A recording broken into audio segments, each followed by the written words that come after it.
Hello दोस्तों, स्वागत है आपका अपने यूट्यूब चैनल एक सपोर्ट पे। दोस्तों, प्रयोगशाला परिचारक का मॉडल आंसर आ गया है। आई होप आप सब ने अपने अपने क्वेश्चन का मॉडल आंसर के साथ उत्तर का मिलान कर लिया होगा। काफ़ी सारे ऐसे प्रश्न हैं जिन पर दावापत्ती किए जाने वाले हैं।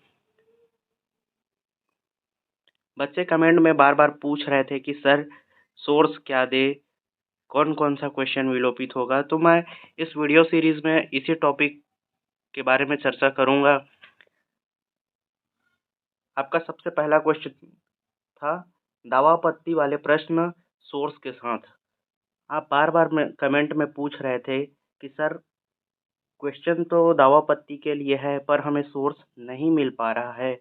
तो मैं इस प्रश्न में सोर्स के साथ आपको कुछ प्रश्नों का उत्तर बताऊंगा जो क्वेश्चन मुझसे पूछा गया है। और आपको लगता है कि किसी और क्वेश्चन में दावापत्ती करना है तो आप कमेंट बॉक्स में ज़रूर बताइए। मैं सोर्स के साथ उसका उत्तर आपको ज़रूर भेजूंगा।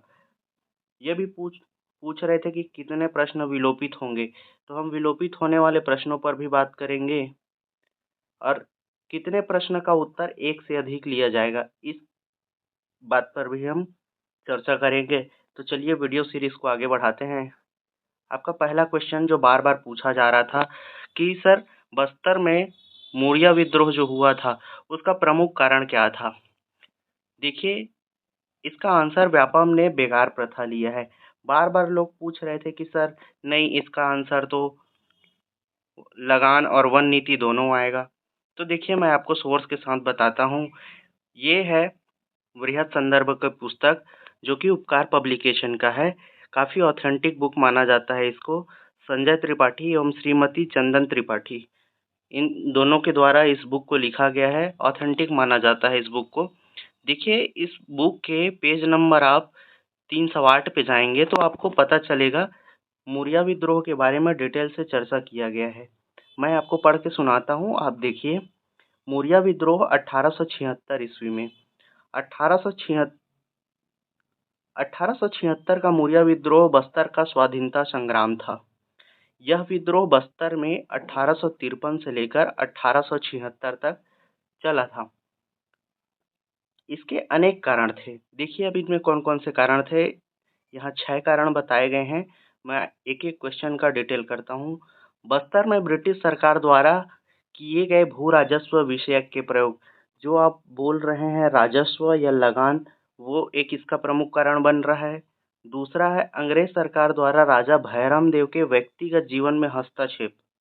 ठीक है। तीसरा है दीवान गोपीनाथ और नौकरशाही का आदिवासियों पर जुल्म और उनकी परंपराओं पर हस्तक्षेप।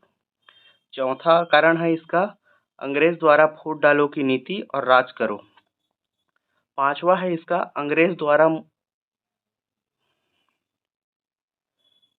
इसका अंग्रेज मुंशियों द्वारा आदिवासियों का शोषण।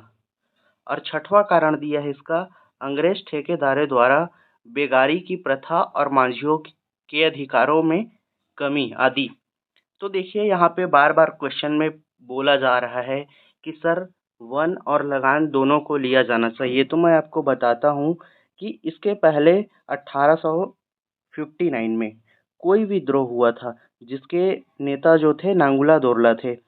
तो आप याद रखिए, इस कोई विद्रोह का जो थीम रखा गया था वो एक साल वृक्ष के पीछे एक व्यक्ति का सिर, जिसके प्रमुख माने जाएंगे नांगुला दोरला जी, जिन्होंने इस आंदोलन का नेतृत्व किया था। तो देखिए, जब 1859 में ये रिवॉल्ट हुआ था या ये विद्रोह हुआ था तो उस विद्रोह के समय आप देखिए 1876 में ये कंटिन्यू चला आ रहा था। तो ये वन नीति वाली जहाँ तक बात है, ये कंटिन्यू पहले से चला जा रहा था और वो अभी तक ख़त्म नहीं हुआ था।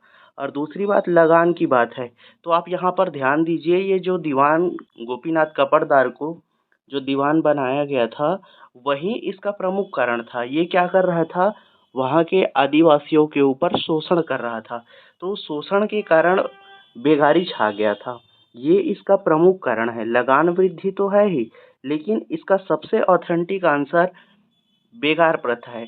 चूंकि देखिए इस प्रश्न में अगर जहाँ तक कि इस प्रश्न में पूछा गया है बस्तर के मौर्य विद्रोह का प्रमुख कारण, तो देखिए यहाँ पर अगर बेगारी प्रथा ऑप्शन में नहीं होता तब आप इसका ऑप्शन वन नीति और लगान दोनों को ले सकते थे। चूंकि इसका प्रमुख कारण बेगारी प्रथा है जो कि दीवान गोपीनाथ कपड़दार द्वारा शोषण के कारण हुआ था, तो इसका सही और ऑथेंटिक आंसर बेगार प्रथा ही है। आप बार बार पूछ रहे थे कि सर इस पर दावापत्ती करें या नहीं, तो मुझे नहीं लगता कि इस प्रश्न पर दावापत्ती किया जाना चाहिए। देखते हैं अगला प्रश्न। देखिए किसी ने ये बस्तर आदिवासी क्षेत्र विकास प्राधिकरण का एक फोटो शेयर किया है जिस पर बताया गया है कि मौर्य जो विद्रोह जो हुआ था उसके और कौन कौन से कारण थे। तो यहाँ पे मैं पढ़ के सुना देता हूँ कि ब्रिटिश औपनिवेशिक नीतियों के अंतर्गत अंग्रेजी सरकार ने वनों को आरक्षित करना शुरू कर दिया था। आदिवासियों को अपनी आजीविका के लिए जंगलों का उपयोग करने से मना कर दिया गया। वहीं जो मैं बता रहा हूँ इसके पहले जो कोई विद्रोह हुआ था 1859 में, ये विद्रोह 1876 तक भी चल रहा था, तो ये पहले से चल रहा था। तो इसका जो कारण था वो वन नीति नहीं था, आप याद रखेंगे। इसका प्रमुख कारण बेगारी प्रथा ही था जो कि दीवान गोपीनाथ कपड़दार के द्वारा शोषण के कारण फैला था। तो मुझे यही लगता है, और ऑथेंटिक बुक भी अगर देखेंगे तो उस पर बेगारी प्रथा आंसर लिया गया है, तो मुझे नहीं लगता कि इस प्रश्न पर दावा आपत्ति किया जाना चाहिए। देखते हैं अगला प्रश्न क्या है। अगला प्रश्न एक पूछा गया है कि निम्नलिखित में से कौन सा क्रम सबसे छोटे से लेकर सबसे बड़े पैमाने तक जैव विविधता के स्तरों को सही ढंग से दर्शाता है। इस प्रश्न पर मैं डिस्कस किया था। इस प्रश्न पर व्यापम ने अपना आंसर ए लिया है, जबकि इसका सही आंसर डी होना चाहिए। व्यापम के अनुसार पहला आनुवंशिक विविधता आता है, उसके बाद जनसंख्या आएगा, उसके बाद प्रजाति आएगा, उसके बाद समुदाय आएगा, फिर पारिस्थितिक तंत्र आएगा। जबकि इसका सही उत्तर पहले आनुवंशिक विविधता, फिर प्रजाति, फिर जनसंख्या, फिर समुदाय, फिर पारिस्थितिक तंत्र, अर्थात ऑप्शन डी होना चाहिए। इसका अगर आपको सोर्स चाहिए तो आप सोर्स के रूप में ये दोनों चीज़ों को देख सकते हैं। इंदिरा गांधी राष्ट्रीय मुक्त विश्वविद्यालय का जो वेबसाइट है वहाँ पर भी आप जाकर चेक कर सकते हैं, और उत्तराखंड मुक्त विश्वविद्यालय द्वारा उनके वेबसाइट पर भी जाकर आप चेक कर सकते हैं। तो इस प्रश्न को दावापत्ती में दिया जाना चाहिए। 100% है कि इसका प्रश्न का आंसर चेंज होगा। ऑप्शन डी सही उत्तर होगा। चलिए चलते हैं अगले प्रश्न की ओर।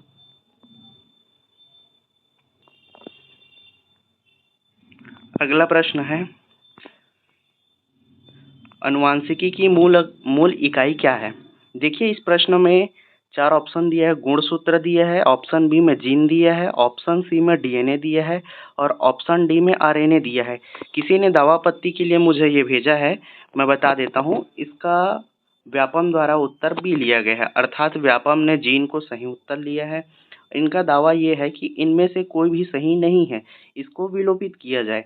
हिंदी एवं अंग्रेजी ट्रांसलेशन में भी त्रुटि है, ऐसा कह रहे हैं। हेरिडिटी शब्द का सही अनुवाद अनुवांशिकता होगा। आप इंग्लिश में देखेंगे तो यहाँ पे पूछा गया है कि which is the basic unit of heredity. यहाँ पर क्रोमोसोम दिया है, जीन पूछा है, ऑप्शन सी डीएनए दिया है, और ऑप्शन डी आरएनए दिया है।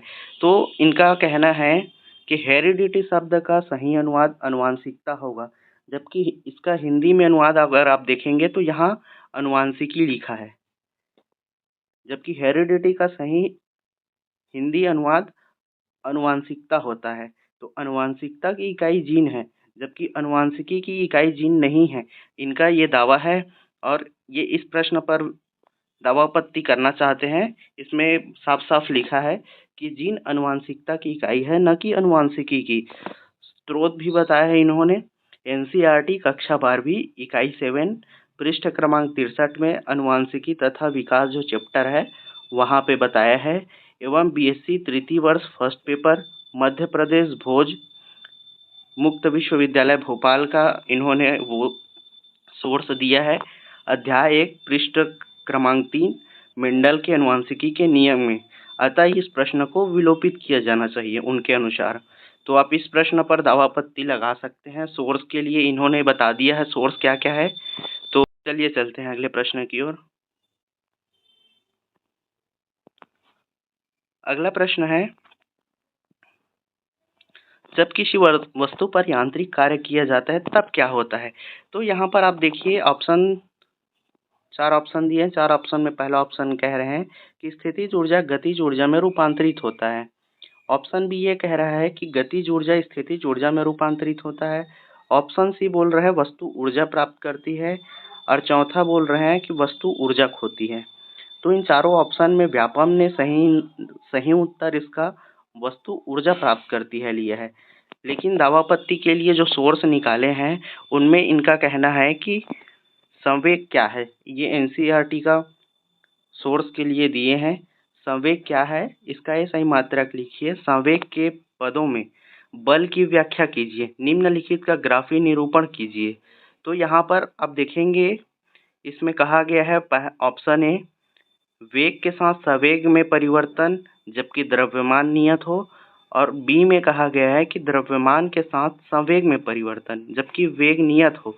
इसके लिए डायग्राम भी दिया है इस पेज में, आप उसका पूरा डिटेल देख सकते हैं और इस पर दावापत्ति कर सकते हैं। अगला प्रश्न, काफी सारे लोग ये भी बोल रहे थे कि इस प्रश्न में दावापत्ति किया जाना चाहिए या नहीं। तो मैं इसका सोर्स के साथ आपको आंसर बताता हूँ। इस प्रश्न में पूछा गया है कि नीचे दिए गए कथन एस और कारण आर के लिए सही विकल्प का चुनाव कीजिए। कथन दिया है चुंबकीय बल रेखाएं एक दूसरे को कभी नहीं काटती। ठीक है, ऑप्शन सही है। ऑप्शन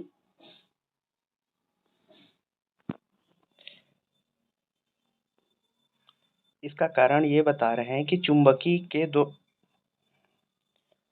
इसका कारण बता रहे हैं कि चुंबक के दो ध्रुव होते हैं, उत्तरी ध्रुव और दक्षिणी ध्रुव। ये भी सही है इसका। तो आप यहाँ पे ध्यान दीजिए, इन्होंने दावापत्ति के लिए कहा है कि ए एस और आर दोनों सही हैं और आर ए एस की सही व्याख्या करता है, जबकि व्यापम ने इसका आंसर लिया है इसकी सही व्याख्या नहीं करता। इन्होंने सोर्स भी दिया है, तो मैं इसका सही आंसर बता देता हूँ। यहाँ पे आप देखेंगे दो चीजें बताया गया है। बाह्य मार्ग में ये चुंबक उत्तरी ध्रुव से होकर दक्षिणी ध्रुव तक जाती है, एकदम सही है। ये चुंबक के भीतर दक्षिणी ध्रुव से उत्तरी ध्रुव की ओर जाता है, ये भी सही है। संपूर्णतः ये बंद वक्र बनाते हैं, ये भी सही है। ये एक दूसरे को कभी नहीं काटती, ये भी सही है।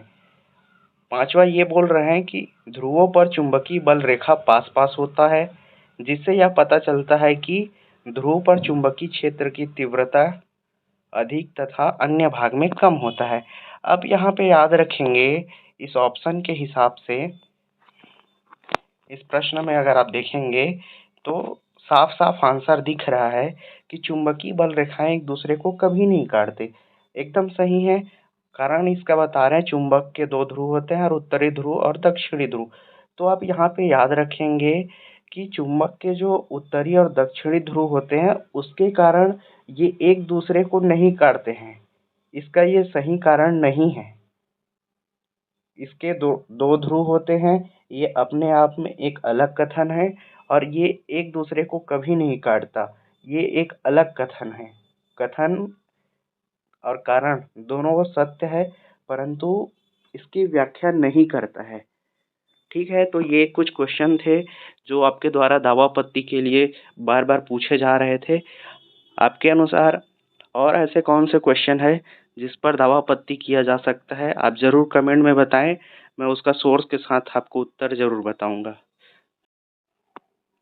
आपका अगला प्रश्न है 12वां नंबर का। इसमें इसमें भी आपने दावापत्ति के लिए बोला था कि प्रश्न ये है, जलीय पारिस्थितिक तंत्र में क्षेत्रीय विभाजन के लिए मुख्य रूप से कौन सा अजैविक कारक जिम्मेदार होता है। देखिए यहाँ पे क्वेश्चन में पूछ रहा है अजैविक कारक। तो यहाँ पे ऑप्शन के अनुसार यदि देखें तो एनसीईआरटी में इसका सही उत्तर प्रकाश का प्रवेश दिया गया है। चूंकि इस प्रश्न में तापमान और प्रकाश का प्रवेश दोनों दिया है, जो कि अजैविक कारक है। अर्थात इसका सही ऑप्शन प्रकाश का प्रवेश तो सही है, परंतु इस पर तापमान भी दिया है, तो इस पर मल्टीपल आंसर बन सकते हैं। इस पर दावापत्ती किया जा सकता है। आप NCERT 10th क्लास की इसमें सोर्स के रूप में दे सकते हैं। दोनों आंसर इसका सही होगा। प्रकाश का प्रवेश सही तो है, परंतु अजैविक कारक दिया है। और चूंकि अगर इस प्रश्न का उत्तर इस प्रकार से लिया जाए मुख्य रूप से, तो आप लोग याद रखेंगे कि वो जो प्रश्न पूछा गया था एक CGGS से, छत्तीसगढ़ में कौन कौन से क्षेत्र ऐसे हैं जिनका योगदान है, तो विनिर्माण, खनिज, कृषि सब दिया गया था। तो चूंकि उसमें भी मुख्य रूप से पूछा है, तो उसके हिसाब से 3 ही क्षेत्र थे, कृषि, उद्योग और सेवा। चूंकि उसमें चारों ऑप्शन को सही लिया गया है, तो इस प्रश्न में भी 80% से 90% चांसेस बन रहे हैं मुख्य रूप से पूछे जाने के बावजूद अजैविक कारक में तापमान और प्रकाश का प्रवेश दोनों आएगा आंसर। तो आप इस प्रश्न पर दावापत्ती कर सकते हैं। और एक प्रश्न और था, एक प्रश्न और ये था दोस्तों, इस प्रश्न में अगर आप देखेंगे तो इसमें सही जोड़ी मिलाकर उसका ऑप्शन के अनुसार उसका आंसर लेना था। इस प्रश्न में आप देखेंगे तो आपको समझ आएगा कि यहाँ पे ऑप्शन बी और ऑप्शन डी दोनों सेम है, परंतु इसका आंसर अभी व्यापम ने ऑप्शन बी को लिया है।